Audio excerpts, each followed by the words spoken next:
So what is the leadership style of TEDx? An organization aimed to spread ideas in 18 minutes or less. We have interviewed one of its leaders and we are here to share the leadership style of TEDx. First off, I will start off of who the leader is. Christy will go on the leadership styles. Xuan will introduce the leaders' leadership traits. Yuki will continue with the advice for future leaders. And lastly, my groupmate Zi Yun will end with a group reflection and how you can also be a leader. Now let's first take a look at who the leader is and who is the one that we interview. First, let's get to know Sten. Sten is a creative supervisor over at TedXPetalingStreet. And you might be wondering, what essentially is a creative supervisor and how is it relevant? Well, a creative supervisor is an event planner, is a coach, is a social media manager, and is a content curator. As a main co-curator in TedXPetalingStreet, this is his main roles throughout TEDx. He is part of the 20 colleague teams within TedXPetalingStreet. He has led 180 community volunteers and also has events up to 1,000 participants. Sten has over more than 10 years experience over at TedXPetalingStreet. Now before we go more into Sten, what is his leadership style, what is his leadership trait, we should know why did he even join TEDx in the first place. Now, what is TEDx? As some of you might already know, TEDx is a form of presentation aimed to spread ideas in 18 minutes or less. What is TedXPetalingStreet? TedXPetalingStreet is the first Malaysian TEDx aimed to spread ideas within Chinese or any of its dialects like Hokkien, Cantonese, and many more. The main purpose of the organization is to evoke Malaysians' positivity and passion and creative ideas which would transform people's life. Now, the main thing is here, why did Sten join TEDx in the first place? He relates strongly to the organization's missions of spreading the joy of volunteering. Across TEDx, we will hear people speaking a lot about making an impact to society and the impact they have in spreading volunteering. Many volunteers there know the importance of showing love, generosity, and also sharing their own talents towards people there. The speakers that talk about different causes aims to spread the importance and share their numerous works and causes within organizations or businesses or NGOs which they have worked for. With the words of the leader himself, volunteers helps change the lives of those in their community as a social responsibility rather than receiving financial rewards. Across Stan's 10 years working in TedXPetalingStreet, we can know many of his events. He has run over 10 or 20 of events, but these are some of the main events spread with a core team of ideas worth spreading. You might have heard of some of them or these renowned people in the Chinese community, the Silent Mentor Program by Dr. Chin, In Honor of Languages by Ho, and The Power of Music by myself. So it's clear that TEDx has made great impact in the community, but what is the leadership styles and traits that makes impact? Now that we have understand the background of the community that Sten is working on, let's take a look at the leadership styles that Sten has exhibited. Based on the Black Mountain Grid of leadership styles, with its concern for people and also performance, Sten has showcased 2 different leadership styles which change along with time. Back when he was younger, he used to focus more on the performance of the team member, and he believes that if he does not push people to work if they are not achieving their goals, all the effort that is put in the group will go to waste. However, he comes to the realization that this mindset of his might potentially hurt the team members around him, which is why he then changed his leadership styles to not only focus on the performance or the result, but also the well-being of the team members. He also mentioned how he comes to learn how to communicate with younger generation to prevent any generation gaps. For example, he ensures that he knows that the younger generations does not like to be told or to be preached by the older generations based on how they do things when they are younger. I think we all can agree how we all must have heard when I was your age, and we all must have disliked those sayings. Sten also believes the importance of encouraging team members to make sure that they are able to reach their maximum potential because they are someone who has the potential or the possibility to become a leader in the future. However, he does not simply neglect the importance of results. He ensures that all the team members are responsible to their assigned task and believes that they can succeed with the resource that they currently possess. Sten is also known to be a servant leader. There are 4 major characteristics that Sten has showcased throughout his leadership journey. The first one is that Sten believes that every individual has different capability and also ability, which he will take into consideration when he is assigning the task to the team members. This is because he wants to make sure that he is assigning the right person for the right work. Additionally, Sten will always keep in mind how different people will have different mindset, different way of thinking, different way to approach a problem, which is why he will allow the team members to approach the problem, but he does not simply let them do whatever they want. He will provide guidance and also he will monitor them in case that they might encounter a problem. Lastly, thirdly, Sten is open to the thoughts of younger generation. This is because he is aware that there are things that are changing and there are a lot of things that the younger generation is more aware about, is more knowledgeable about. For example, managing a social media. I think we all can get how the younger generation is more knowledgeable on this area. Lastly, Sten is someone who is a firm believer that experience is the best teacher, which is why he will always be tolerable towards the mistake that the team members might potentially make, since he believes that gaining experience is a long time learning process. Yep. Hello everyone. Since we already know his leadership style, so you guys might guess what is his personality. So there's 2 he mentioned in our conversation in the interview. So Sten emphasized these 2 important traits. So the first one, embrace to diversity. In Chinese, it's 容易. In English, it's very we cannot straight translate it. So it's embrace to diversity. So Sten believes that as a leader, we should be open-minded and encourage team members to freely express themselves. Because he mentioned everyone is so different, as we born and raised in different family, having different education system, and even with friends, we are in different social circles. So we need to accept the fact that everyone is really, really different, and when working in team, there's a lot of different voices, right? So by promoting this trait, he actually creates a sense of belongingness and build a strong, diverse team that everyone being listened and accepted in the teamwork. So another important trait Sten mentioned is 容错.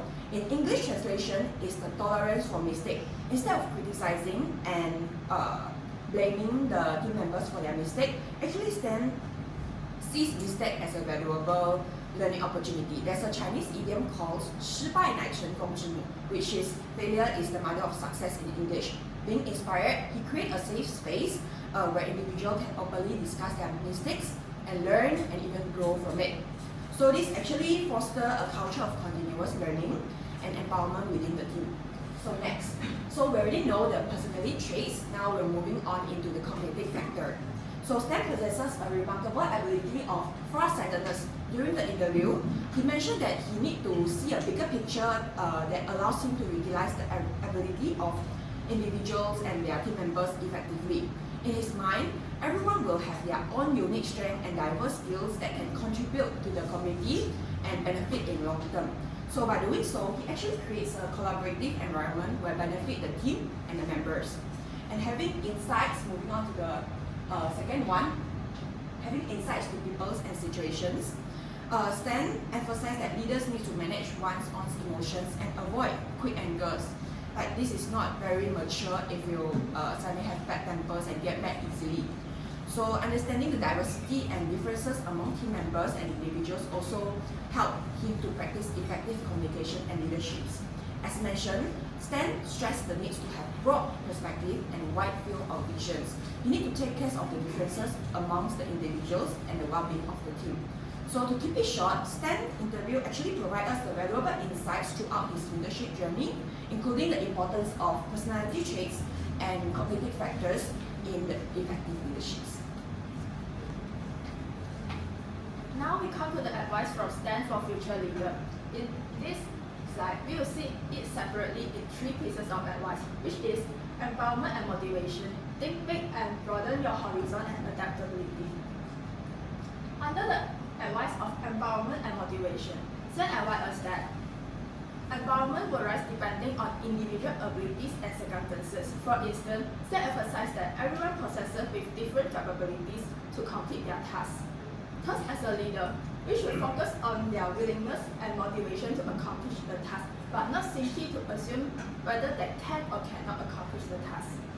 Instead, we should foster a trust and confidence in team member abilities. An empowered individual are more likely to be motivated to achieve their goal. Within a team, Sten advised us that to promote open communication in our team by allowing team members to express their idea for dealing with challenges. Besides, Sten also advised us to think big and expand our horizon. In Malaysia, it's well known that many of us reside in a multicultural neighborhood. So the presence of different races, educational background, and the languages for communication will lead to different perspectives. Therefore, it's important for us to be open-minded to engage with those differences, as it enables us to gain the broader insight and not confining ourselves to a limited viewpoint like a frog in a well. In such a diverse environment, it's crucial for a leader to be empathized and consider other viewpoints and reasoning. Take the time to understand why they hold to certain opinion before we opposing to their perspective and provide a suggestion to them. Lastly, Sten also advised us to be adaptable in the environment you find yourself in. This includes adjusting your communication style when you're interacting with different individuals. For example, being polite and cautious when you interact with your superior. Remember to maintain flexibilities in working environment so that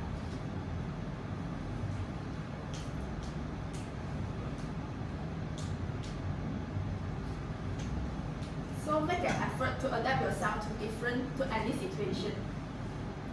And for sure, it's crucial to a leader to maintain professionalism and show respect to others' ideas. Instead of offering direct criticism, it's better to take time to understand the reason behind their thoughts. So it's important for us as a leader to embrace the different ideas from our team members.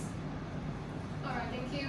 In the previous discussion, we have discussed so many leadership traits that possessed by Sten and tried to apply it to the leadership theory we have learned in the class. Now, I would like to share with you guys about our group's feeling after conducting this interview and why this interview is incredibly helpful for our leadership journey.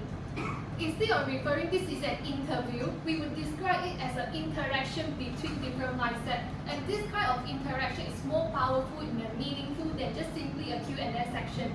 We conducted this interview in a very relaxing way, just like catching up with our friends. We could already tell that Sten is a charismatic leader from this interview because sometimes he will just follow our case and answer our question, but sometimes he will inspire us to think creatively and ask some questions that we have never thought before. Just like in this interview, we even discussed about why we are studying at UCSI, what is our future, what is the future of Malaysia and Indonesia.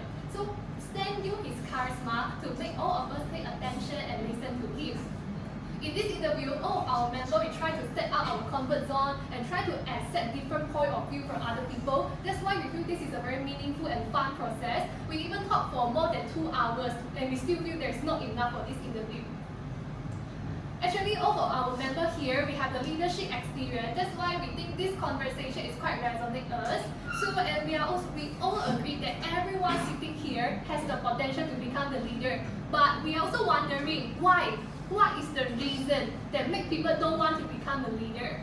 Actually, I think it may caused by a very common perception that held by many people that leader is God, they should be perfect. But our question is why? Why leader need to be perfect? Are leader not a human being? Leader is just like a human person like us, right? Why they need to be perfect?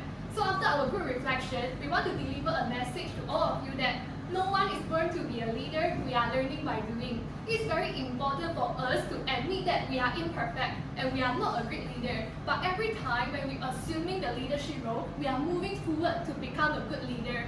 Please, don't expect everyone will like you when you're leading a team. But it's very important for us to regularly do the self-reflection to see whether our leadership style is suitable, the wording we choose when we communicate with other people, the decision we make for the team, is it suitable? Is it make people feel comfortable or not? Many people, they refuse to become a leader because they are worrying too much about what might happen if the team fails. What if the assignment mark is low? What if people dislike me? What if I cannot handle the team conflicts? People thinking too much about the consequence, and that's why they are not brave enough to become a leader.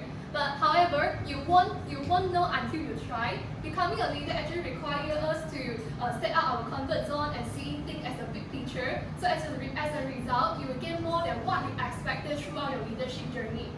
It's very hard for us to use only 15 minutes to summarize what we have learned in the 2-hour leadership section. So the most important message our group wants to deliver to you guys is we truly encourage you guys to explore new roles in your life and try to embrace our imperfection. So please keep in mind, don't be too harsh with your leader when you are the follower, and don't be too harsh with yourself when you are the leader. So our group will close the presentation by using this quote: go as far as you can see. When you get there, you'll be able to see farther. So this is our group photo with Sten. So that's all for our presentation. Thank you.